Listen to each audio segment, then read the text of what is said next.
agak merapat aja, Pak. Biar enggak leher saya cengeng kalau terlalu jauh.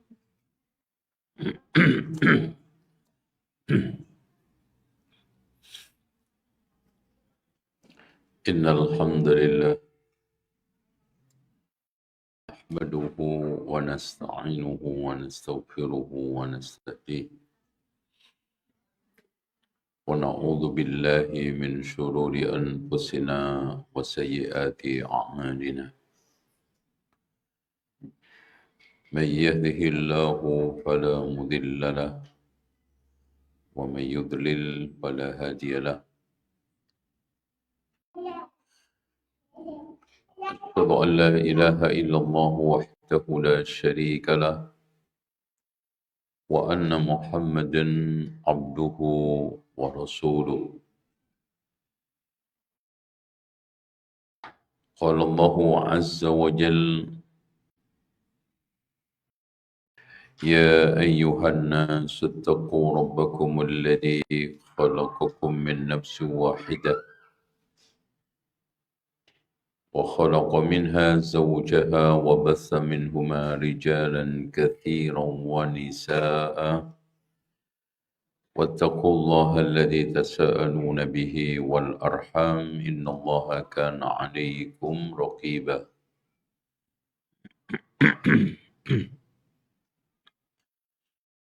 قال سبحانه وتعالى: يا أيها الذين آمنوا اتقوا الله حق تقاته ولا تموتن إلا وأنتم مسلمون. وقال تبارك وتعالى: يا أيها الذين آمنوا اتقوا الله وقولوا قولا سديدا يصلح لكم أعمالكم ويغفر لكم ذنوبكم ومن يطع الله ورسوله فقد فاز فوزا عظيما. إن خير الحديث كتاب الله وخير الهدي هدي محمد صلى الله عليه وسلم وشر الأمور محدثاتها وكل محدثة بدعة وكل بدعة ضلالة وكل ضلالة في النار. Bapak Ibu, pertemuan yang lalu kita sudah kasih muqaddimah tentang kaidah-kaidah bid'ah, kenapa bid'ah itu tercela. Sehingga di sini kenapa Imam Ibnul Jauzi membuat bab fi dhammil bid'ah, bab tercelanya bid'ah wal mubtadi'in dan ahli bid'ah. Dan kemarin atau pertemuan lalu juga sudah saya jelaskan antara pelaku bid'ah dengan pengikut bid'ah. Ya. Ada yang ingat nggak bedanya apa? Dapat hadiah kulkas dari pengurus. Ya, silakan. Ya, silakan. Atau tiket umroh. Masya Allah. Apa bedanya pelaku bid'ah dengan pengikut bid'ah? Silakan. Nah, mana? Atau tiap kajian ganti orang nih. Ya. Kayaknya ini jamaah banyak yang jadi panitia 17-an ini. Ya, silakan. Ada yang angkat tangan? Ya kalau gitu angkat kaki. Ya, simpelnya kalau pelaku itu pemain. Kalau pengikut itu penonton ikut-ikutan. Jadi yang patut untuk dikatakan ahli bid'ah adalah pelaku. Ya. Kalau pengikut itu muqallid, orang yang taklid. Ada mbah-mbah di komplek atau di kampung ikut-ikutan tahlilan. Itu namanya pengikut. Tapi kalau imam yang mimpin tahlilan itu namanya pelaku. Buktinya ketika ditegur ngeyel. Itu ciri pelaku. Jadi kalau untuk membedakan perbedaan sederhana antara pengikut dengan pelaku, kalau diingetin ngeyel enggak? Kayak kalau ngeyel pelaku, kalau diem berarti pengikut. Karena buktinya dia bela, dia berdalih. Kalau pengikut nggak mungkin berdalih. Baik. Sekarang kita buktikan dalil-dalil bahwa bid'ah itu tercela. Silakan dibaca kitabnya. Allah.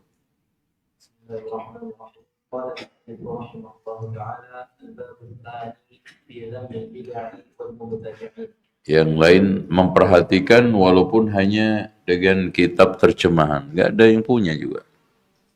Untuk beli. Ngaji itu biar serius. Kalau nggak ngedownload, ya nggak usah beli, nggak usah ngeluarin duit, antum cukup modal pulsa HP antum. Nggak ada itu. Judulnya Talbis Iblis. Itu ada itu. Silakan. Akhbarona.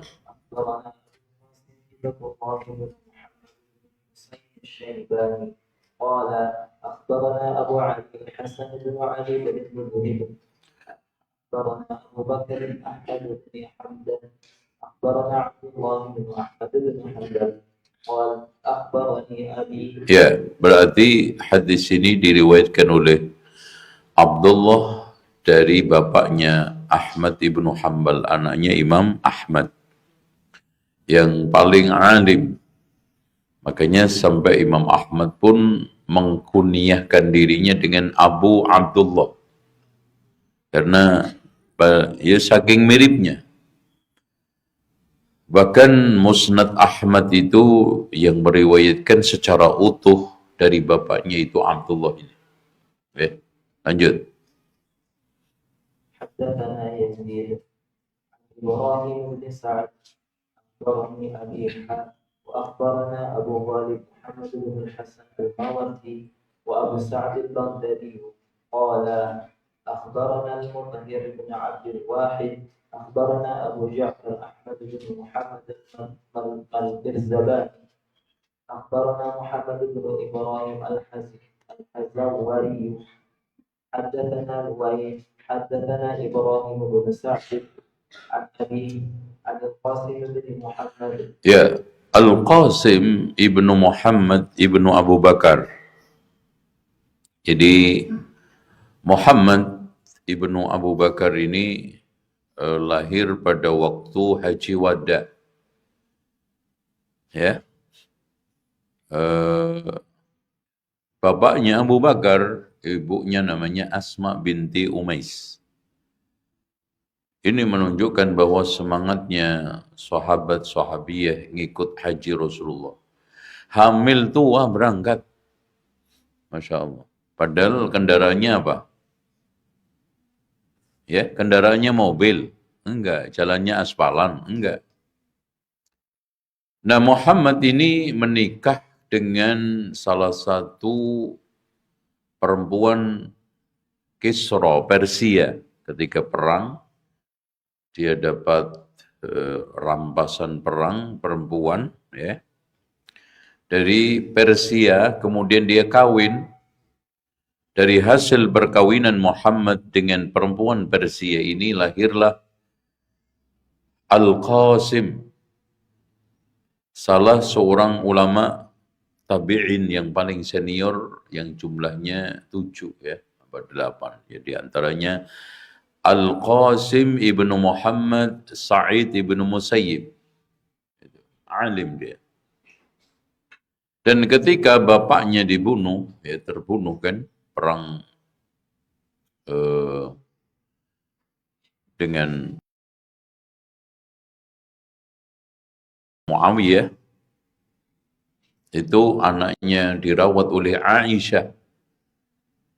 Makanya kenapa Qasim bin Muhammad ini alim, karena dari sejak orok kecil dirawat oleh Aisyah.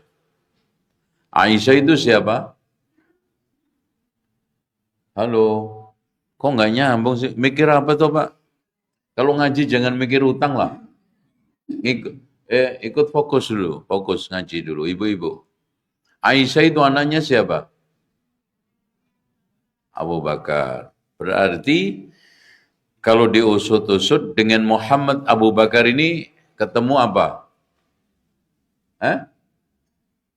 Ya saudara. Kok susah banget sih ini? Ini sama aja ditanya. Istrinya Abu Darda itu namanya siapa? Nah udah, nggak usah mikir. Itu ya. Nggak perlu mikir. Istrinya Abu Darda pasti istrinya Abu Hurairah pasti kacau loh. Yang ngajari siapa Bu? Parah. Istrinya Abu Hurairah, Hurairah. Enak aja loh. Parah ngaji. Makanya ngaji yang bener deh. Aduh, parah. Istrinya Abu Salamah siapa? Ya udah. Nah, suaminya Ummu Salamah siapa? Biar melek ini. Oke. Ayo. Nah, makanya beliau meriwayatkan hadis dari Aisyah. Ya. Karena dari sejak kecil dirawat Aisyah. Di antara sekian hadis yang diriwayatkan dari Aisyah, qalat, ayo.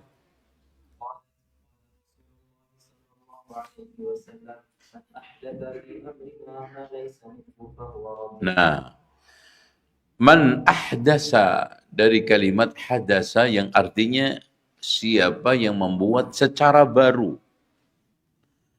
Mengada-ada secara baru. Tapi kalau ada contohnya itu namanya bukan baru. Bukan hadas, bukan hadis tapi jadid. Contoh mobil baru itu jadid. Tapi kalau ada mobil bisa terbang, nah baru namanya hadis. Baru karena sebelumnya nggak ada ceritanya mobil terbang. Gitu. Nanti ada lagi kapal jalan di jalan aspalan. Nah itu baru bid'ah. Itu ya, bid'ah. Karena seumur-umur kapal itu jalan di mana? Itu. Pesawat turun di lautan. Nah namanya itu, wah ini baru. Ada nggak pesawat yang mendarat di lautan? Ada. Anda pernah naik sekali, waduh deg-degan, kapok udah. Itu. Ini bener nggak? Ambles repot kan gitu. Nah, itu. Nah, Rasulullah mengatakan man ahdasa fi amrina. Jadi Rasulullah tidak hanya mengatakan man ahdas. Kalau yang dilarang Rasulullah itu seluruh perkara baru termasuk dalam masalah urusan dunia. Benar kalau Rasulullah hanya mengatakan man ahdasa. Sehingga orang yang mengatakan kalau nggak mau bid'ah, kalau ceramah jangan pakai speaker dong. Kan itu nggak ada zaman Rasul. Kalau nggak mau bid'ah, jangan naik mobil dong. Kan zaman Rasul nggak ada. Itu dibenarkan kalau Rasulullah hanya mengatakan man ahdasa titik. Tapi di sini Rasulullah mengatakan man ahdasa fi amrina. Nah, jadi suatu perkara yang menjadi prinsipil di dalam hadis ini adalah fi amrina. Apa berarti di sini fi amrina urusan kami? Ma laysa minhu, yang tidak termasuk darinya, fawaradun tertolak. Pertanyaan mendasar saya tanyakan kepada bapak-bapak, Rasulullah diutus ngurusi apa? Halo. Rasulullah diutus ngurusin pertanian. Bukan menteri pertanian.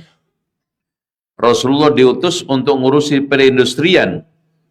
Rasulullah bukan Menko industri. Rasulullah diutus untuk ngurus elektronik. Mana Mas? Untuk ngurus mobil. Fi amrina syariah. Berarti siapa yang mengada-ada dalam urusan syariat itu. Kalau yang diada-ada bukan urusan syariat, dilarang enggak? Enggak. Makanya Allah berfirman surat Al-Jathiyah ayat 18. Coba dibuka. Biar gantian yang buka. Kalau enggak gue buka kopiah ente. Silakan. Udah nemu belum? Silakan dibuka. Mushaf. Bawa mushaf enggak, Bu? Ibu-ibu bawa mushaf manual atau offline, online enggak apa-apa. Udah ketemu belum? Surat Al-Jathiyah. Silakan. Biar Qur'annya pernah dibuka. Biar nanti Al-Quran itu bisa jadi saksi kebaikan untuk Bapak Ibu sekalian apa pernah dibaca. Itu. Karena وَقَالَ الرَّسُولُ يَا رَبِّ إِنَّ قَوْمِ اتَّخَذُوا هَذَا الْقُرْآنَ مَهْجُورًا. Rasul mengatakan, ya Allah, sungguh kaumku ini menjadikan suatu Quran ini yang diterlantarkan. Nah, nggak dibaca, nggak dikaji, nggak direnungkan, nggak diamalkan, itu mahjur. Udah ketemu? Ada yang baca? Silakan. Mana yang berani baca? Ayo. Ya Pak, nggak apa Pak? Yang kenceng. Oke? Yang sudah nemu, tolong dibaca. Tsumma ja'alna, ya.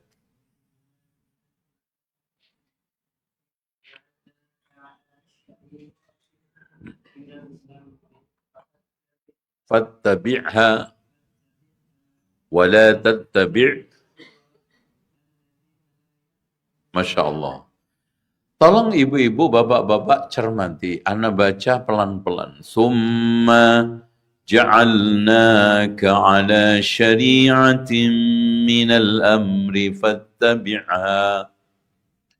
Summa ja'alnaka, kemudian kami menjadikanmu di atas syariah minal amri. Nah, berarti yang dimaksudkan man ahdasa fi amrina hadha, maksudnya apa? Syariah. Summa ja'alnaka ala syari'atin minal amri. Fattabi'ha, ikutin itu. Wala tattabi' ahwa alladhina la ya'lamun. Berarti lawan daripada syariat apa? Hawa nafsu. Makanya seluruh kebid'ahan itu disebut dengan apa? Hawa nafsu.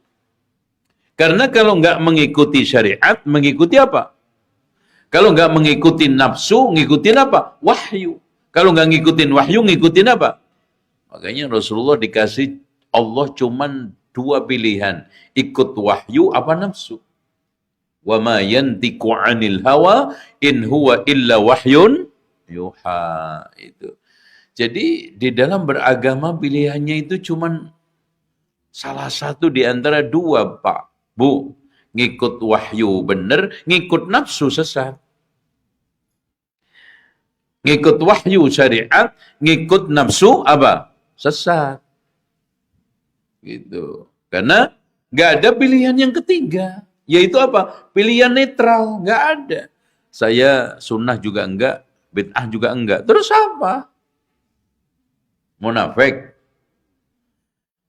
Summa ja'alnaka 'ala syari'atin minal amri fattabi'ha. Perintah. Man ahdasa fi amrina hadha ma laysa minhu fawaraddun. Kenapa? Karena hawa nafsu. Pokoknya kalau enggak wahyu pasti nafsu. Kalau enggak syariat pasti sesat. Apa? Ngikutin hawa. Makanya Allah mengatakan wala tattabi' ahwa'al ladzina la ya'lamun. Jangan kamu mengikuti hawa nafsu orang-orang yang enggak ngerti. Berarti apa? Enggak ngerti apa artinya? Bodoh, jahil. Makanya dari situ seluruh orang yang tidak mengikuti syariat itu namanya jahil. Makanya kenapa dulu zaman dikatakan jahiliyah? Karena zaman yang tidak dikawal secara nafsu, secara wahyu, syariat. Makanya semua bicaranya itu nafsu. Makanya Pak Bu, seluruh putusan apapun, seluruh putusan apapun kalau tidak mengikuti wahyu, pasti nafsu. Walaupun tampak logis. Makanya kenapa filsafat itu dikatakan nafsu. Agama-agama yang tidak mengikuti wahyu namanya nafsu. Ajaran yang tidak mengikuti wahyu namanya nafsu. Kenapa? Karena seluruh bentuk penentangan terhadap syariat dan wahyu adalah apa? Lawannya nafsu. Makanya di dalam ayat yang lainnya Allah berfirman, wa illam yastajibu laka fa'lam annama yattabi'una ahwa'ahum. Kalau mereka itu tidak mengabulkan mengikuti ajakanmu Muhammad, ketahuilah mereka itu sesungguhnya mengikuti hawa nafsu mereka. Nah, gitu. Makanya Allah juga mengatakan wa amma man khafa maqama rabbih wa nahan nafsa 'anil hawa fa innal jannata hiyal ma'wa. Jadi wa amma man khafa maqama rabbih maksudnya apa? Syariat. Tidak ada makom Allah yang paling tertinggi kecuali apa? Wahyu dan syariat. Makanya wa amma man khafa maqama rabbih wa nahan nafsa 'anil hawa fa innal jannata itu. Tapi sebaliknya ayat sebelumnya apa, Pak? Wa amma man fa amma man tagha. Nah, berarti apa? Melampaui batas. Dari apa? Syariat. Makanya di sini sikap melampaui batas dalam urusan dunia namanya syahwat, sikap melampaui batas dalam urusan agama namanya nafsu. Nah, itu perbedaan antara syahwat dengan nafsu. Hawa nafsu maksudnya. Sikap melampaui batas dalam masalah agama namanya apa? Hawa nafsu. Sikap melampaui batas di dalam masalah urusan dunia namanya apa? Syahwat. Makanya Allah berfirman, zuyyina linnasi hubbus syahawati minan nisa, perempuan, wal banin, anak, wal qanatiril muqantarati minadh dhahabi wal fiddah, seneng emas, seneng perak, rumah mewah, kendaraan apa? Kendaraan? Oh, enggak ada yang lanjutin. Kendaraan, kalau rumah, gedong, kendaraan mewah. Itu apa itu? Nafsu. Namanya syahwat. Sehingga di sini orang itu pasti punya syahwat, nafsu. Karena kalau enggak, antum enggak bisa makan. Antum enggak punya nafsu makan. Bisa makan enggak? Antum enggak punya nafsu nikah. Punya anak enggak? Antum enggak punya nafsu untuk cari uang. Punya duit enggak? Tapi nafsunya ini dikendalikan dengan syariat. Makanya nafsu itu ditahan, wa nahan nafsa. Bukan dihilangkan. Jadi syahwat itu bukan dihilangkan. Kalau antum menghilangkan syahwat, namanya malaikat. Yang nggak punya syahwat siapa? Malaikat. Makanya malaikat nggak punya istri, nggak punya pasangan, nggak punya anak. Gitu. Tapi dikendalikan. Oke. Sekarang lanjut. Qala al-Baghawi.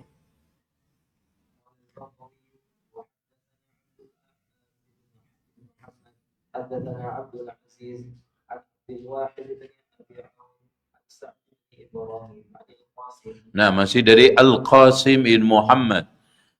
An Aisyah.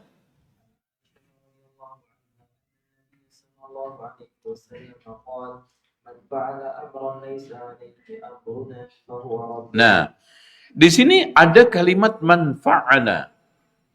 Makanya di dalam lafaz yang dihadirkan oleh Imam Al-Bukhari di dalam sahihnya itu menggunakan kalimat man ahdasa, sementara Imam Muslim menggunakan kalimat man amila amalan.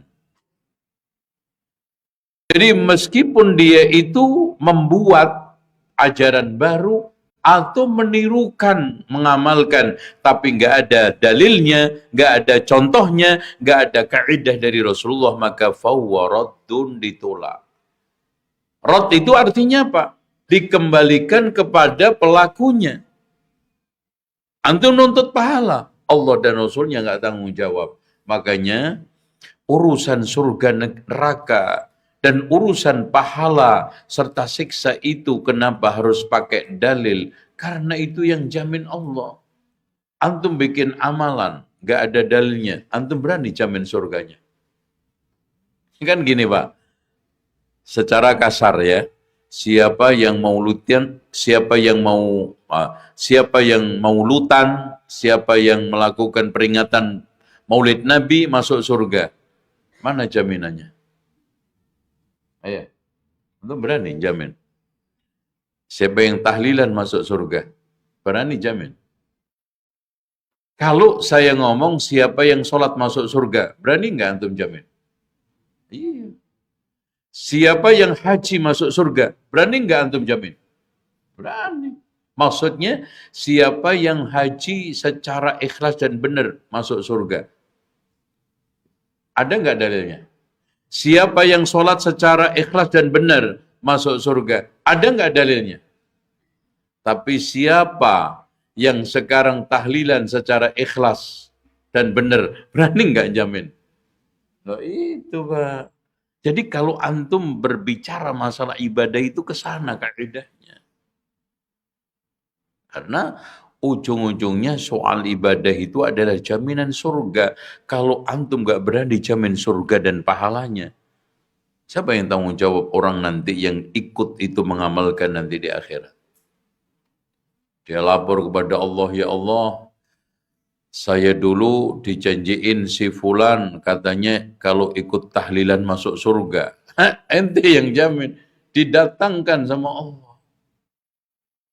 Yang mitoni 7 bulanan, apalagi yang zikir bersama, yang sholawat teriak-teriak, itu semuanya nanti minta jaminan.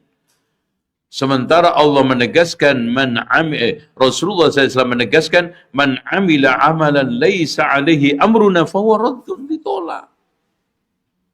Yang sholawat sambil joget-joget, nanti minta pertanggungjawaban. Ya Allah katanya, saya kalau selawatan ini dulu masuk surga. Nuntut tuh. Fawaradun, dikembalikan kepada yang ngomong itu. Kalau yang ngomong itu pakai dasar dalil, bisa nuntut kepada Allah. Ya Allah, engkau dulu menyuruh kami sholat jamaah. Dan saya sudah mengajak jamaah saya untuk sholat ke masjid. Mana pahalanya? Bisa dipertanggungjawabkan. Itu makanya man fa'ana man amila di situ. Lanjut. أخبرنا هبة الله بن محمد أخبرنا الحسن بن علي أخبرنا أبو بكر بن مالك حدثنا عبد الله بن أحمد حدثني أبي حدثنا هشيم عن حسين بن عبد الرحمن ومغيرة الطبي عن مجاهد عن عبد الله بن عمرو. طيب. Ini hadis dari Mujahid. Mujahid ini ahlu tafsir, juga ahli sejarah. Bahkan Mujahid ini punya kebiasaan unik. Beliau tidak mau meriwayatkan satu kejadian kecuali dia melihat langsung. Jadi makanya riwayat-riwayat beliau itu akurat. Dari Abdullah ibnu Amr bin As yang terkenal ahli ibadah. Disuruh Rasulullah SAW puasa 3 hari setiap bulan. Saya masih kuat ya Rasulullah. Senin Kamis. Saya masih kuat ya Rasulullah. Saya puasa Daud. Saya masih bisa ya Rasulullah. Nggak ada yang lebih baik. Masya Allah. Ada sahabat yang dijamin masuk surga 3 kali. Dia cek, dia tidur di rumah. Semangat untuk beribadah. Itu. Bahkan siangnya siam, malamnya qiyam. Beda dengan kita, malamnya bangkai, siangnya keledai. Persis yang digambarkan oleh Rasulullah SAW. Inna allaha yubghidu kulla ja'bariyin jawad. Allah itu benci orang yang dungu lagi kasar. Sakhabin bil aswak, suka teriak-teriak di pasar. Jadi suaranya kenceng cuma di pasar. Gak pernah ada suara di masjid, di ta'lim, di majelis. Cifanin bilaili, bangkai pada waktu malam hari.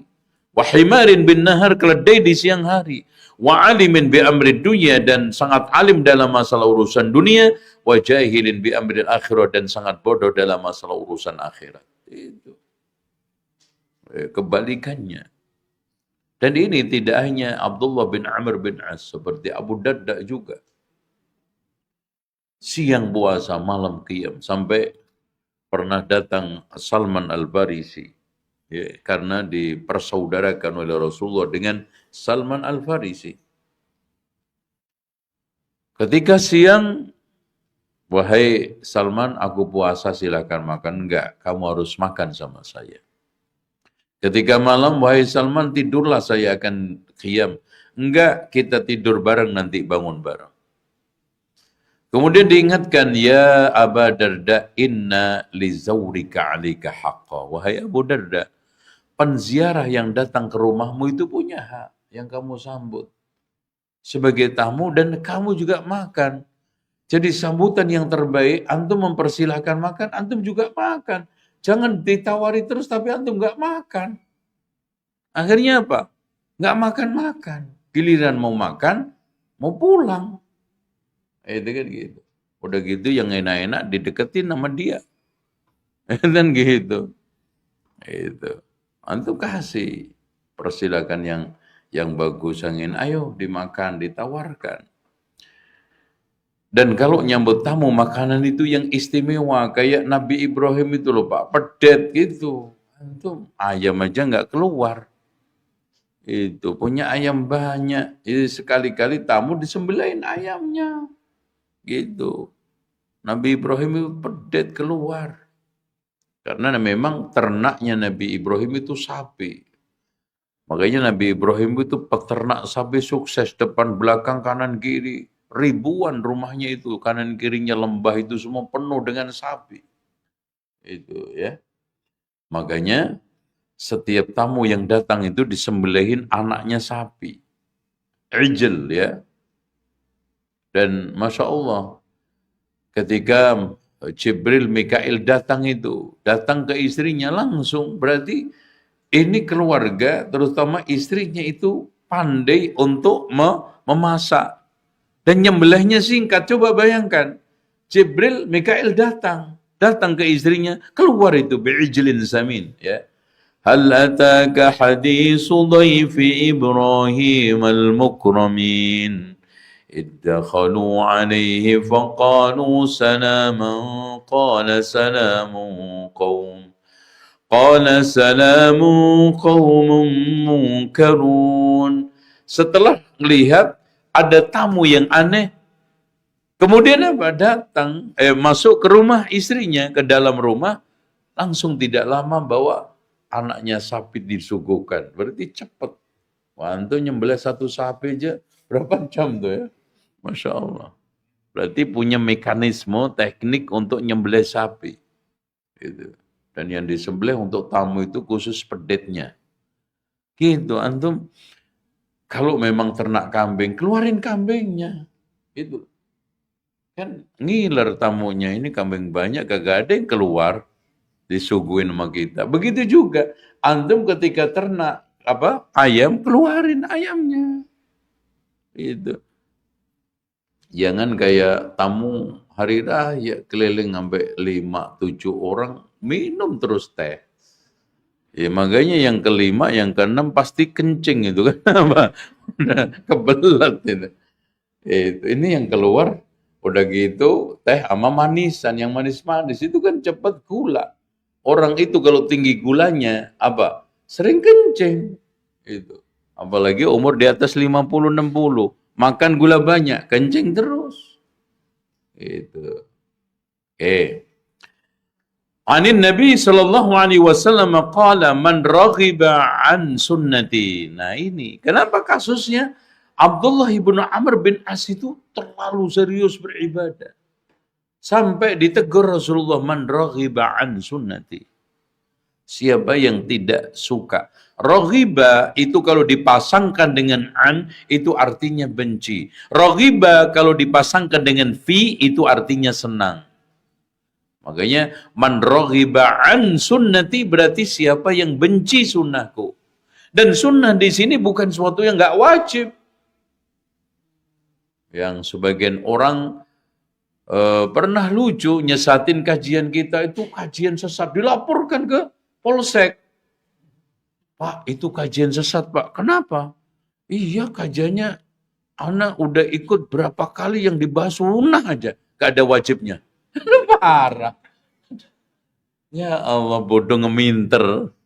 Terus gampang nyesatin orang. Alasannya katanya, lapor ke polsek, kajian sebelah itu sesat, karena setiap kajian cuma bahas sunnah, gak pernah bahas wajib. Astagfirullahaladzim. Nanya ke Pak. Gitu. Akhirnya kita jelasin ke yang dilaporkan itu. Sunnah itu ada 4, Pak. Sunnah dalam konteks menurut ulama ahli hadis adalah segala sesuatu yang disandarkan kepada Rasulullah baik berupa ucapan dan perbuatan serta ketetapan. Itu sunnah menurut ulama ahli hadis. Sunnah menurut ulama ahli fikih ialah segala sesuatu yang ditetapkan oleh Rasulullah dan Rasulnya yang sifatnya tidak wajib. Nah ini sunnah yang mereka pahami. Salat duha sunnah, salat tahajud sunnah, sedekah sunnah. Nah yang ketiganya menurut ulama usul fikih sunnah adalah sumber hukum yang bukan dari Alkitab Al-Quran. Berarti dari sunnah maksudnya hadis. Makanya kalau ada bicara usul fikih, sumber hukum Islam ada 4.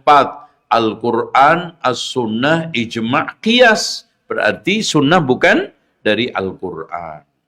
Nah, sunnah menurut ulama akidah adalah segala sesuatu yang bukan bid'ah. Itu sunnah. Jadi lawan daripada bid'ah apa? Sunnah. Berarti apa? Cara beragama yang diajarkan oleh Rasulullah. Baik itu sumbernya dari Al-Quran, sunnah, bahkan mungkin ijma'. Sehingga seluruh cara beragama yang diajarkan oleh Rasulullah itu namanya Makanya di sini siapa yang benci terhadap tata cara agama yang saya ajarkan, falaisa minni. Gitu. Jadi kalau begitu sunnah itu artinya at-tariqul masluk, satu jalan yang kita lalui, satu jalan yang kita tempuh di dalam beragama. At-tariqul masluk fid din, jalan beragama yang kita tempuh dalam beragama. Gitu. Berarti apa? Kalau begitu, Pak? Syariah. Jadi secara umum agama. Jadi as-sunnah berarti at-tariqul masluk fid din, jalan yang kita tempuh dalam beragama. Falaisa minni, siapa yang tidak suka itu maka falaisa minni. Itu clear.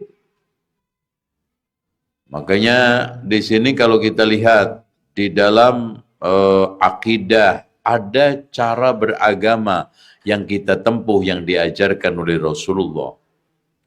Di dalam sholat ada enggak tata cara sholat yang diajarkan Rasulullah? Ada. Makanya disebut dengan sifat sholat Nabi. Cara beragama yang diajarkan oleh Rasulullah dalam berzakat ada enggak? Ada.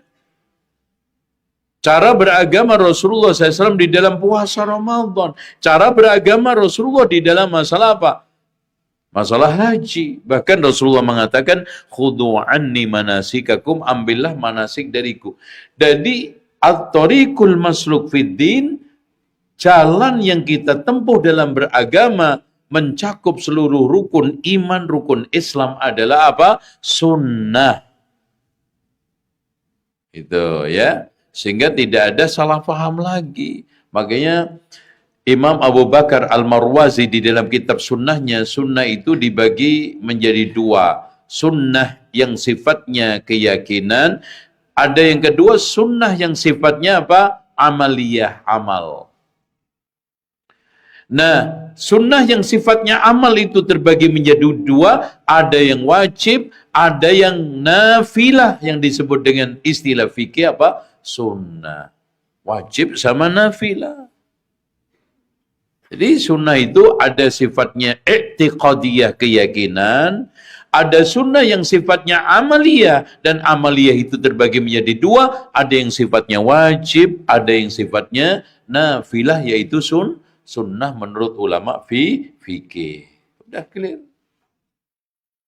Dengan demikian Bapak Ibu sekalian, kalau memang begitu, closing, kalau ada istilah ahli sunnah, bukan orang yang hanya mengamalkan yang tidak wajib, wajib saja. Ahli sunnah berarti mereka yang mengikuti ajaran Rasul. Kan hadis berikut ini. Sekarang dibaca. Ini hadis yang terakhir. Dan insya Allah nanti habis itu kita akan bahas ucapan sahabat dan tabi'in. Jadi kita ingin membuat satu dasar, dalil, bahwa bid'ah itu dibenci oleh Allah dan Rasulnya, dan juga sahabat serta tabi'in. Dalil-dalil yang menunjukkan bid'ah itu tercela dari Al-Quran sudah kita sampaikan. Bid'ah yang itu tercela dari sisi sunnah sudah kita sampaikan. Sedang kita sampaikan yang lainnya. Silakan. أخبرنا ابن الحصين أخبرنا ابن المذهب أخبرنا أحمد بن جعفر أخبرنا عبد الله بن أحمد حدثني أبي حدثنا الوليد بن مسلم حدثنا ثور بن يزيد حدثنا خالد بن معدان حدثني عبد الرحمن بن عمرو السلمي وحجر بن حجر قال Hajar ibnu Hajar ini mereka atau dia pernah memang dipolemikkan di antara para ulama. Ada yang mengatakan la yu'raf, seperti Al-Qattan, tidak dikenal. Tapi kata Imam Hakim An-Naisaburi, dia adalah siqah, terpercaya. Dan kata Imam Al-Hafidh Ibnu Hajar adalah makbul, bisa diterima. Sehingga di sini wallahu a'lam bishawab, Hajar Ibnu Hajar atau Hujair adalah seorang perawi dari kalangan tabi'i yang bisa diterima untuk meriwayatkan hadis ini. Jadi beliau pernah berperang bersama Muawiyah di Siffin, bersama Ali, ya. Jadi beliau sama Ali bin Abi Thalib. Dan qala, ya. Kemudian pernah dia mendatangi Irbad ibnu Sariyah. Ayo. قال أتينا العباد بن سرية وهو ممن نزل فيه ولا على الذين إذا ما أتوا لتحملهم قلت لا أجد ما أحملكم عليه. Ya, Al-Irbad ibnu Sariyah ini termasuk sahabat yang miskin, Pak. Makanya beliau ini termasuk sahabat yang tinggal di Suffah. Jadi di emperan masjid ya, bersama Abu Hurairah. Ya kurang lebih ashabus Suffah itu 30-an ya. Ada yang mengatakan 40, enggak banyak. Mereka fokus ingin dekat dengan Rasulullah, ingin hidup setiap hari bersama Rasulullah untuk mendapatkan hadis, untuk mendapatkan bimbingan, untuk mendapatkan keislaman secara utuh dari Rasulullah. Dan sebagai bentuk ungkapan kecintaan, termasuk Irbad. Makanya ketika Rasulullah SAW mengajak untuk infak, dia nggak punya apa-apa. Makanya dia nangis. Ya, datang kepada Rasulullah SAW, ya Rasulullah, saya tidak punya apa-apa untuk saya sumbangkan jihad fisabilillah. Makanya Allah turunkan ayat ini. Wala 'alal ladzina idza ma atauka. Enggak ada dosa bagi orang yang datang kepadamu litahmilahum untuk dimintai infak tapi enggak bisa, qulta la ajidu ma ahmilukum alaih. Enggak punya apa-apa. Yang jelek, yang dapat dosa adalah kaya raya, berkecukupan tapi pelit. Ya, makanya datanglah Utsman ibnu Affan membawa 900 ekor unta yang lengkap dengan perbekalan serta perlengkapan perangnya. Jadi antum pelit itu jangan dirawat. Dermawan itu diusahakan gitu loh. Ya antum coba usahakan sekali, 2 kali ya. Contoh gini ya, anak kasih gambaran aja. Antum tenteng apa aja ketika ngaji di sini, apa aja antum tenteng. Yang penting jangan bangkai aja. Antum ada punya meja, ada yang urun meja sebelah kanan kiri. Satunya lagi urun apa? Kopinya, kan gitu. Jangan meja dong. Untuk apa lo meja? Yang satunya bawa gelas. Yang satunya bawa termos. Yang satunya bawa air panas. Lengkap ini. Gitu.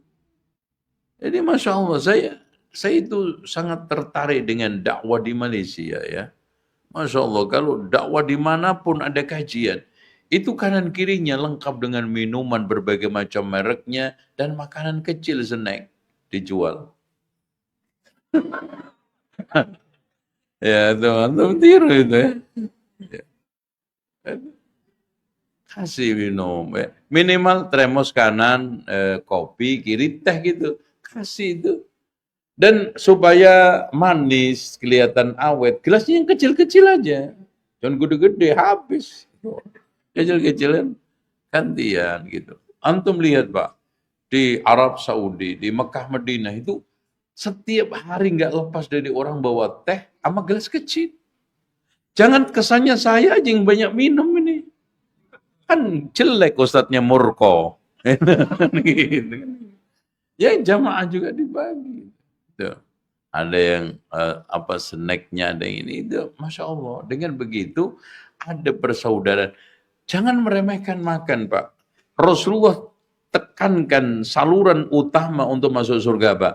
Afshus salama, tebarkan salam. Wa at'imut ta'ama, kasih makan. Itu kan wasilul arham, sambunglah silaturahmi. Wasallu bil laili wan nasuni, makan. Dan memberi makan ini kenapa ditekankan? Masya Allah. Enggak semua orang antum kasih duit terima. Tapi semua orang antum kasih makan terima. Contoh, Jumat berkah. Bagi-bagi duit, mungkin direktur nggak mau. Manajer nggak mau. Tapi kalau bagi makanan, direktur pun ambil. Kenapa? Daripada gue keluar makan. Makan. Udah gitu loh. Itu rahasia kasih makan. Ya nggak usah gede-gede di sini, nasi padang aja. Dan juga nggak usah mahal-mahal, warung sederhana aja. Ya namanya aja warung sederhana.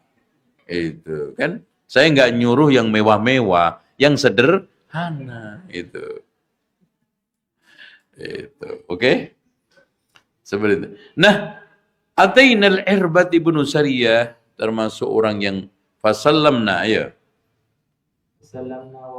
Nah, ini menunjukkan kalau bertamu antum ucapin salam, assalamualaikum. Dan tebarkan salam Pak. Tolong dicamkan. Nanti tanda-tanda kiamat itu taslimul khossah kata Rasulullah. Salam itu dikasih ke orang-orang khusus saja. Yang kenal.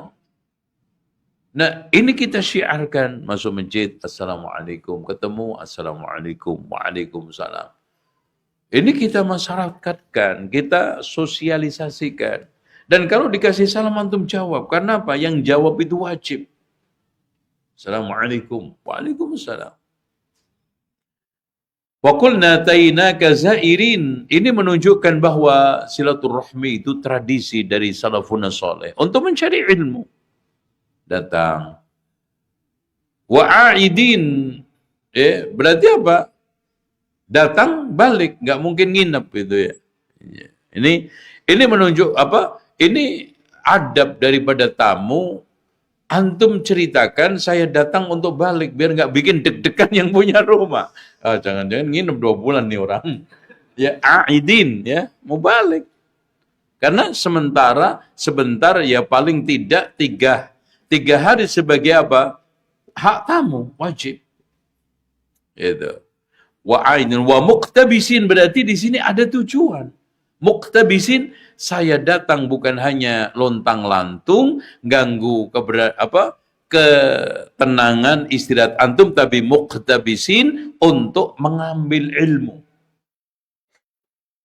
Waqala Irbad Ibnu Sariyah shalla bina Rasulullah SAW as-subha dzata yaumin. Pernah akhirnya dia sampaikan hadis. Ini tradisi para ulama. Seperti para tabi'in datang kepada Jabir bin Abdullah, minta penjelasan tentang hajinya Rasulullah bagaimana. Dijelaskan dari awal sampai akhir. Makanya sifat haji Nabi yang paling lengkap itu diceritakan oleh Jabir bin Abdullah dalam Sahih Muslimnya. Ya, maksudnya dalam Sahih Muslim. Itu sama. Itu bahkan yang datang salah satunya adalah keluarga Rasulullah. Turunannya ini Ali bin Abi Thalib datang. Terus diceritakan tentang Hajjatul Wada itu. Nah ini Irbad ibnu Sariyah pernah sholat bersama Rasulullah subuh. Summa aqbala alaina biwajhihi. Kemudian Rasulullah menghadap kepada kita. Jadi ini ceritanya Rasulullah menceritakan hadis tentang hadis fitnah dari sholat subuh, ba'da sholat sampai isya. Jadi mungkin daurah terpanjang. Dari ba'da sholat subuh sampai menjelang isya. Dan itu semua menyampaikan satu hadis tok, yaitu apa? Hadisul fitnah. Makanya kalau kita ditanya, sebutkan hadis terpanjang yang disampaikan Rasulullah. Hadisul fitnah.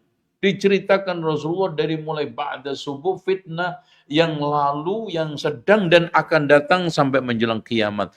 Termasuk seluruh tanda-tanda kiamat disampaikan itu. 1 hari penuh itu. Fitnah-fitnah akhir zaman, terutama termasuk Dajjal, fitnah perempuan yang jalannya lenggak-lenggok, ya, kemudian menggoda, rambutnya seperti punuknya unta. Ternyata Masya Allah.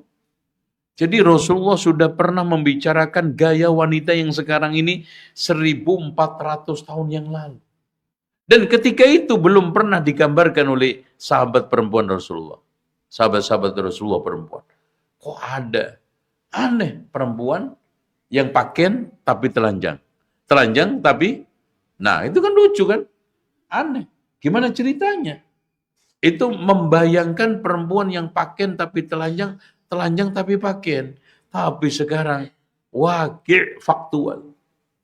Bagaimana dandanan mereka berpakaian, tapi telanjang. Dianggap pakaian, juga enggak. Dianggap telanjang, ya masuk gedung ya Pak.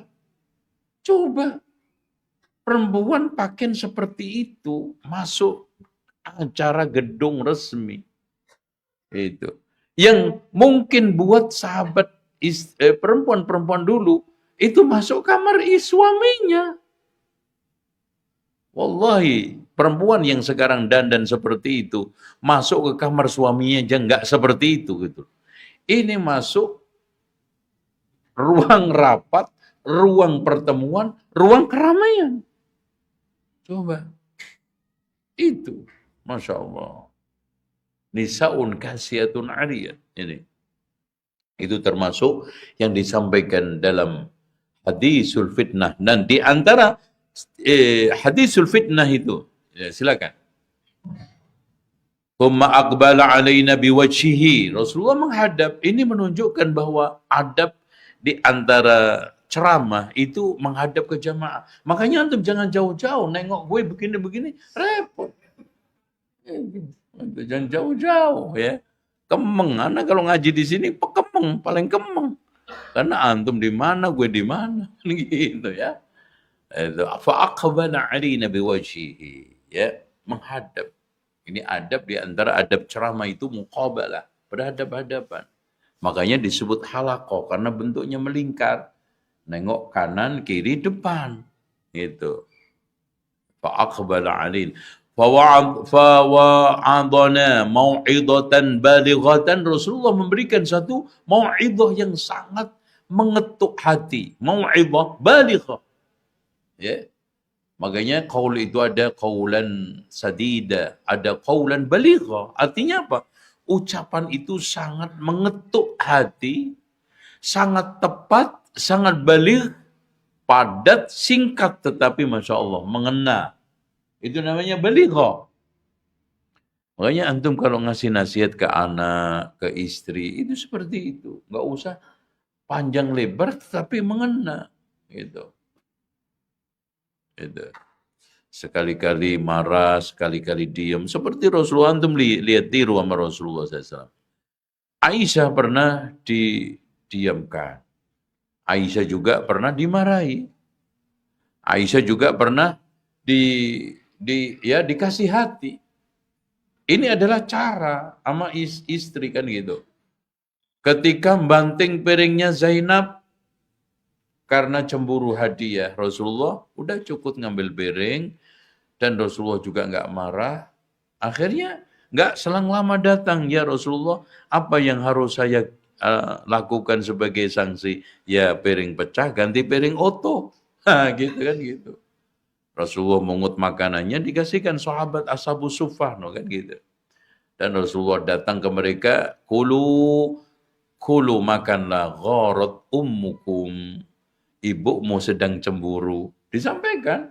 Karena sahabat yang di masjid itu melihat Aisyah banting piring. Supaya nggak ada salah paham, Rasulullah menjelaskan, diambil makannya, dikasihkan, ibumu sedang cemburu. Karena semua istri Rasulullah itu statusnya siapa? Ummahatul mu'minin. Tapi lain kali Rasulullah Shallallahu Alaihi Wasallam marahi ya Aisyah, tapi marahnya itu ilmiah. Laqad qulti kalimatan law muzijat fil bahri lamazajathu. Ya, andaikan kalimat itu digunakan untuk menggarami lautan, lautan itu akan cukup. Masya Allah. Kenapa? Karena mengatakan Yahudi pendek ke Sofia. Itu. Jadi ceritanya pepergian bareng dua-duanya diajak. Kemudian ceritanya kendaraannya Aisyah rada longgar muatannya, kendaraannya Sofia padat muatannya. Rasulullah punya ide gimana kalau sebagian muatannya dikasih di kendaraan Aisyah. Enak aja. Barangnya Yahudi pendek itu enggak. Udah langsung ya Aisyah, laqad qulti kalimatan. Makanya kalau punya istri lebih dari satu harus pinter-pinter mengakorkan. Oh, itu. Paham enggak lo? Itu. Diakorkan supaya tidak berontak. Nah ini Rasulullah SAW diakorkan balik lagi gitu. Paham enggak? Ya paham, antum istrinya cuma satu ya nggak paham lah. Oke lanjut. Famada ta'hadna. Di sini menunjukkan bahwa ketika seorang itu memberikan nasihat, mumpung mengena, semuanya mendengar, bikin seperti perjanjian ikatan. Madza ta'had. Jadi Rasulullah sampai Irbad ibnu Sariyah memberikan kalimat ta'had, menunjukkan bahwa ceramahnya, mau'idhahnya itu ibarat uhdah perjanjian, ikatan. Makanya disebut ma'had karena di situ ada beberapa ikatan-ikatan moral, ikatan emosional dibangun di pondok ma'had. Itu kan gitu. Bahkan Masya Allah antara guru murid itu terikat secara emosional tanpa ada perjanjian. Itu ma'had. Makanya madza ta'had ilaina, apa yang engkau perintahkan siap, apa yang kau larang siap saya tinggalkan, perintah untuk dijalankan, dan berbagai macam aturan main kita ikutin gitu. Madza ta'had ilaina. Makanya Rasulullah manfaatkan, faqala usikum bitaqwallah. Ini wasiyatul awwalina wal akhirin. Wasiat orang dahulu dan akhir. Was-sam'i wa ta'ah, sami'na wa ata'na. Ini menunjukkan bahwa saat masa-masa sulit, maka yang paling utama pertama adalah sami'na wa ata'na. Seperti sekarang. Ya, isu dimanfaatkan untuk hal-hal yang negatif. Karena apa? Karena kaidah mulia as-sam'i wa ta'ah atau as-sam' wa ta'ah itu tidak dijalankan. Apalagi pemimpin besar. Makanya wa in 'abdan habasyian, meskipun pemimpin tersebut tidak benar. Rasulullah tidak mengatakan meskipun pemimpin itu tidak benar. Tapi Rasulullah mengatakan wa in 'abdan habasyian. Kenapa saya katakan tidak benar? Karena benarnya pemimpin itu dari Quraisy. Ini budak, mimpin, Masya Allah. Dan subhanallah, kata-kata Rasulullah SAW pernah terwujud. Dan bahkan pernah budak-budak itu menguasai dunia Islam, Pak. Jadi Masya Allah, budak perbudakan itu saking banyaknya membentuk suatu negara.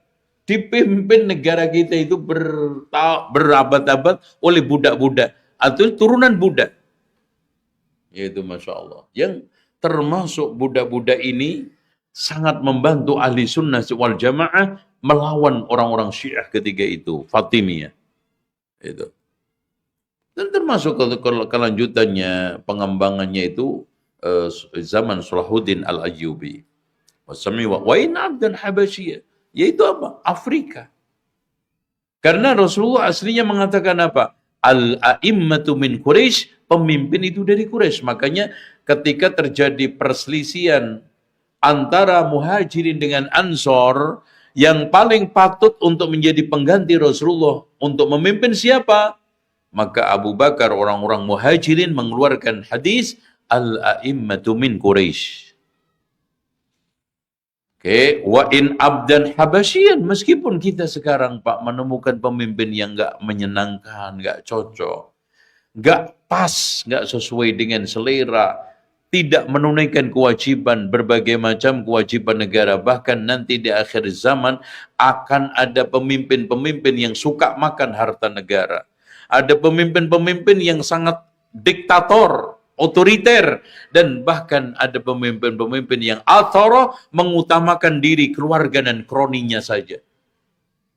Rasulullah SAW menyarankan apa? As-sam'i wa ta'ah. Sami'na wa ata'na. Karena itu resiko paling minim. Antum angkat senjata, antum agitasi, melawan, itu nggak ada banyak faedah. Darah iya, korban iya, kerusuhan iya. Jangankan zaman sekarang, Pak. Mereka mendapatkan kekuasaan dengan cara-cara membayar yang triliunan. Ya. Dengan modal yang sangat mahal. Zaman dulu mereka mendapatkan pemimpinan itu gratis. Kekuasaan itu gratis saja. Darah yang mereka lakukan. Makanya Imam Ahmad pernah diajak untuk berontak oleh masanya. Imam Ahmad menjalankan apa? Ad-dima, ad-dima. Waspadalah terhadap darah umat. Padahal Pak, ibu-ibu sekalian, kalau orang patut dan layak untuk balas dendam kepada penguasa, itu Imam Ahmad sama Imam Ibnu Taimiyah. Karena dia dipenjara, didolimi, ditindas. Kurang apa? Ya, kalau ada orang boleh melakukan pemberontakan kepada penguasa, maka Imam Ahmad orang yang paling terdepan melakukan itu.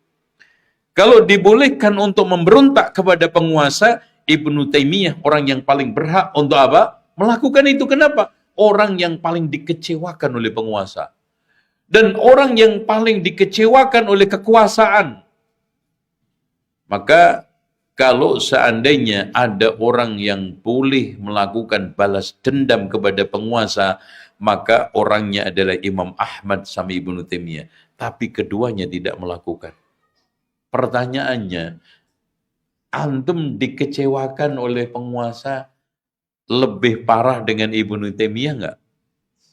Lebih parah daripada Imam Ahmad enggak? Antum dipukul enggak? Disiksa enggak seperti mereka itu seperti Imam Ahmad disiksa sampai andaikan cambukan itu digunakan untuk memukul unta-untanya mati.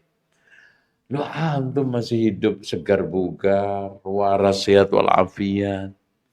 Itu jangan ikut-ikutan untuk memanas-manasi sehingga suasananya sudah hancur makin hancur, sudah ruwet makin ruwet, sudah sengsara makin sengsara. Tuh. Terus ada orang bilang, Pak, kan presidennya, penguasanya nggak bener. Terus antum lakukan dengan yang nggak bener lagi, hancur. Itu. Masa penguasa seperti itu didoakan baik, ente doakan buruk, makin apa, Pak? Masya Allah. Enak aja didoakan baik-baik. Udah deh, biar mati melet aja. Sambar geledek. Astagfirullahaladzim. Udah kayak begini, Pak. Antum doakan buruk lagi. Antum nasibnya kayak apa? Ya.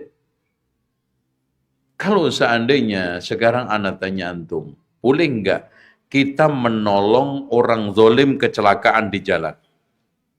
Boleh enggak? Kita tolong. Orangnya zalim, umpamanya di jalan. Dapat pahala enggak? Udah deh, gini aja deh. Antum nolong orang zalim kecelakaan di jalan. Dapat pahala enggak? Lah apalagi sekarang penguasa. Meskipun dia zalim, meskipun dia jahat. Nolong orang jahat, dapat pahala enggak? Lah apalagi pemimpin. Masya Allah.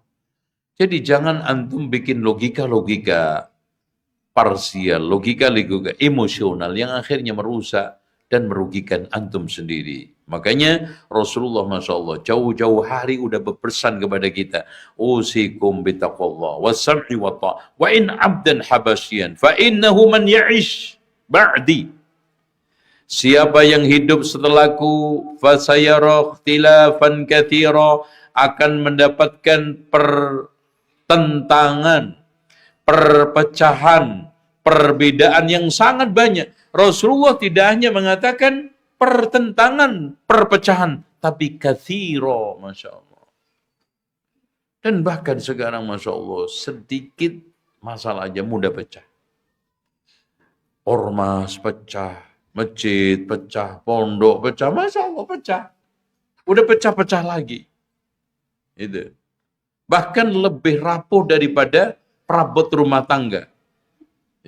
Perabot rumah tangga itu kenapa dikatakan pecah belah? Apa? Barang, apa namanya?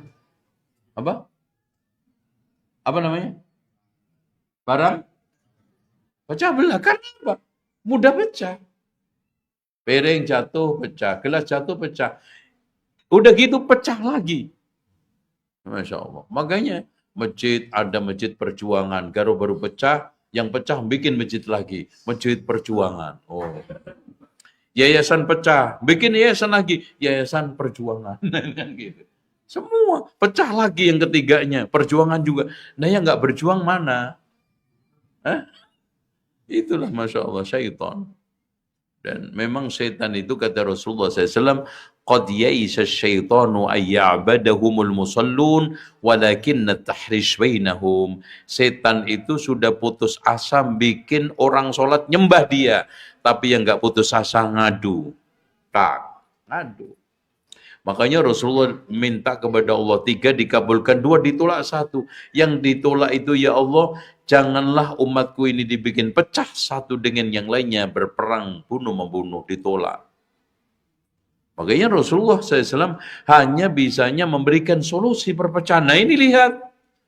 Makanya meskipun sekarang kondisi pecah belah, meskipun kondisi sekarang ini terjadi pertikaian, pertentangan, maka kuncinya fa'alaikum bisunnati wa sunnatil khulafa'ir rasyidin al-mahdiyyin min ba'di. Solusi. Makanya tidaklah Rasulullah menjelaskan tentang keburukan, pasti ada solusi kebaikan. Tidaklah Rasulullah menyampaikan tentang kekufuran, ada solusi keimanan. Tidaklah Rasulullah menyampaikan tentang bahaya syirik, ada solusi tauhid. Tidaklah Rasulullah SAW menjelaskan tentang solusi perpecahan dan bid'ah, melainkan menghadirkan ahli sunnah wal jamaah, lawannya ahli bid'ah wal furqah. Bukan hanya itu aja. Tamassaku biha, pegang teguh. Jadi bukan hanya sekedar ngaji. Kemudian antum tahu sunnah, tapi pegang, amalkan. Bukan hanya sekedar seperti itu. Wa'addu 'alaiha bin nawajid. Gigit dengan gigi geraham. Kenapa, Pak? Ibarat antum nyebrang sungai, di kanan kirinya ada buaya. Pegangannya apa? Dan jembatannya itu jembatan itu Pak, yang darurat. Waduh, antum antara selamat jatuh makan buaya. Kalau dimakan ibu-ibu ya, itu mah kecil ya Bu ya, buaya kan gitu. Gitu. Ini buaya benar. Tidaklah Rasulullah menjelaskan taat, juga menjelaskan maksiatnya. Maka betul kata Imam Ibnu Hazm, cukup berbahagialah orang yang tahu bedanya 3. Tauhid dengan syirik, iman dengan kufur, sunnah dengan bid'ah, bahkan taat dengan maksiat. Maka orang akan bahagia. Kenapa? Fa inna kulla muhdatsatin bid'atun. Setiap yang baru itu adalah bid'ah, wa kulla bid'atin dhalalah, dan setiap bid'ah itu sesat. Dan kalimat setiap ini tidak mengenal pengecualian. Kenapa? Karena Rasulullah tidak pernah mengatakan satu hadis pun setelah mengatakan setiap bid'ah itu sesat, kecuali bid'ah ini itu. Tolong tunjukin. Nggak ada. Ada nas dari Al-Quran atau Sunnah. Setiap bid'ah itu sesat kecuali. Nggak ada. Kalau memang begitu, kaidah umum kita harus berlakukan secara umum, kecuali ada yang mentakhsis. Setiap bid'ah itu sesat, kecuali bid'ah ini. Kecuali bid'ah ini. Nggak ada.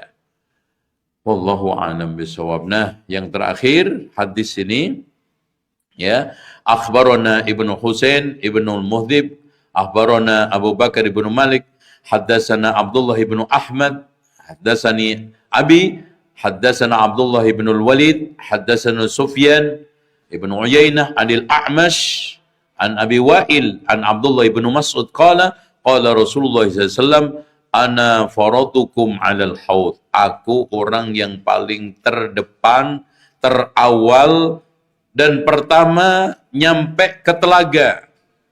Wala yukhtalajanna rijalun duni.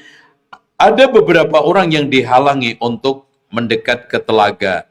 Faqulu ya Rabb, ashabi, itu adalah sahabat saya. Fayuqal innaka la tadri ma ahdasu ba'dak.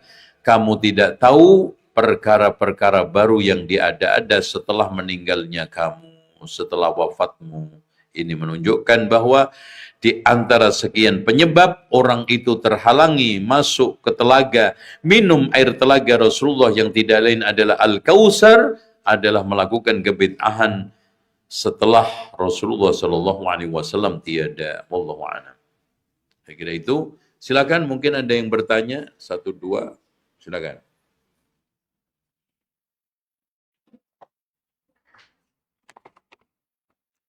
Bolehkah kita belajar tajwid dengan orang ahli bid'ah karena lingkungan saya ahli bid'ah?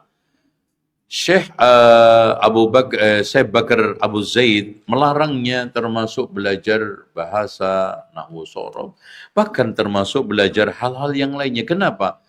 Karena mereka tidak dijamin aman menyelipkan bid'ahnya pada pengajaran. Contoh, Ada ahli bid'ah mengajar antum nahwu. Contohnya, dhahaba Muhammad ila tahlilan. Nah, repot antum. Tolong sekarang di-i'robin contoh ini. Jadi, dia bikin contoh lagi. Dhaba Muhammadun ilal masjid. Muhammad pergi ke masjid untuk tahlilan. Nah, dikesankan tahlilan itu boleh. Itu. Inna maulidan nabi ini jaizun. Maulid nabi boleh. Contohnya. Ini contoh i'rab sekarang. Mubtada' khobar. Gitu. Kasih contoh-contoh bid'ah. Dikasih contoh-contoh tentang pembolehan terhadap hal-hal yang khurafat. Makanya antum cari yang ahli sunnah, apalagi tajwid. Ya, tajwid nanti dengan kedekatan kita sama dia, apresiasi, Masya Allah, dia tajwidnya bagus. Cuman sayang, dia itu pemain tahlilan. Pelan-pelan itu.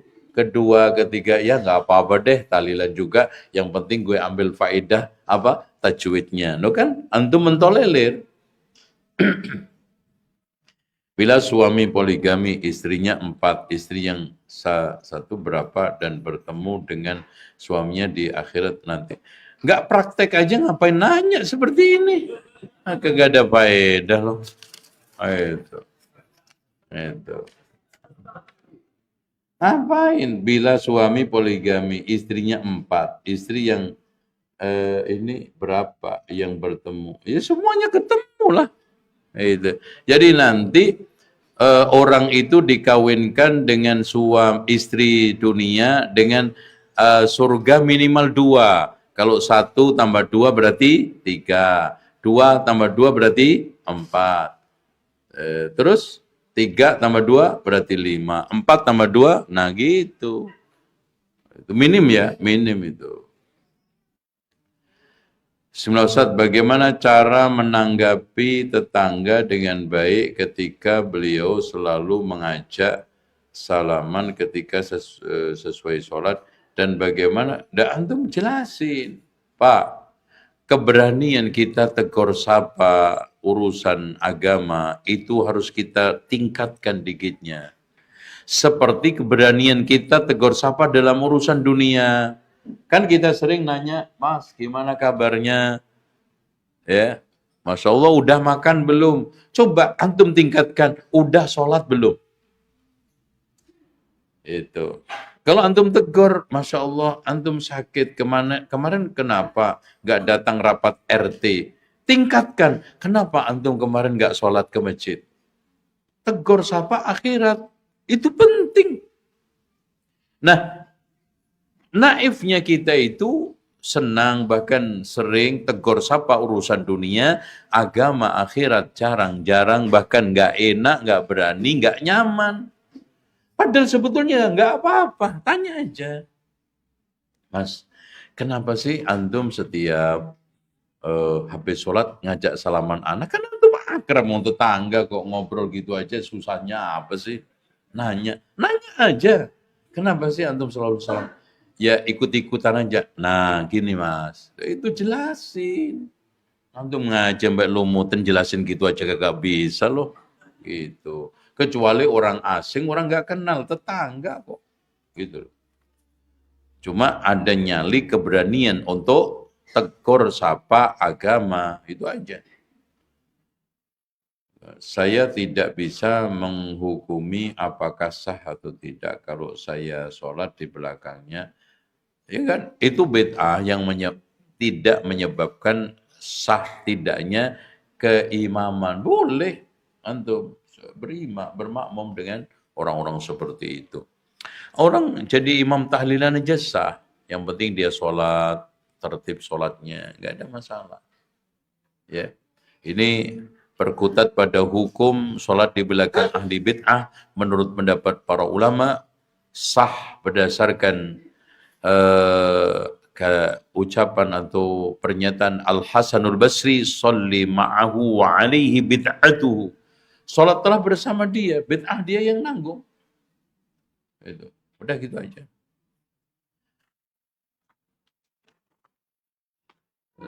Assalamualaikum Ustadz, dan keluarga semoga dilindungi Allah. Amin. Bagaimana sikap seorang muslim ketika menghadapi perbedaan pendapat antara kelompok mengenai suatu amalan yang diperselisihkan? Intinya begini, pertama, antum kuatkan keilmuan antum. Terus ukur semua perbedaan itu kepada Al-Quran dan Sunnah. Lalu antum rujukkan kepada ulama-ulama yang kapabel. Artinya, gimana? Pendapat Imam Syafi'i terhadap perkara ini. Pendapat Imam Ahmad. Pendapat Syekh Albani, Syekh bin Baz Utsaimin. Udah. Dari situ antum terminimalisir untuk mengikuti syahwat nafsu dalam menyikapi perbedaan. Karena kalau nggak begitu, nanti antum ikut-ikutan mana aja deh yang enak. Loh kalau begitu, antum fikihnya prasmanan, dicomot yang enak-enak toh. Yang pas aja deh, yang nyaman aja deh. Atau nanti antum nggak punya pilihan sama sekali. Udah deh, anak nggak ikut-ikutan, bahaya itu.